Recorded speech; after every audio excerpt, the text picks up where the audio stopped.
Ciao a tutti e benvenuti sul nostro canale.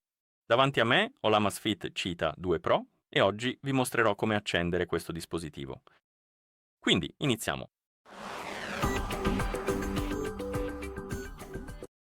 Per accendere il nostro orologio, tieni premuto il pulsante inferiore e mantieni la pressione finché non vibra.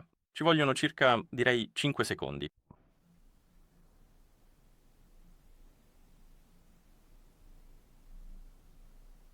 E una volta che l'orologio vibra, rilasciate il pulsante e aspettate. Vedrete il logo AMAZFIT sullo schermo e poi inizierà l'avvio.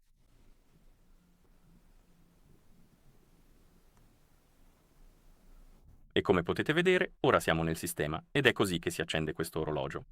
Se avete trovato utile questo video, vi invitiamo a iscrivervi al nostro canale e a lasciare un like al video. Grazie per averci seguito e ci vediamo al prossimo video.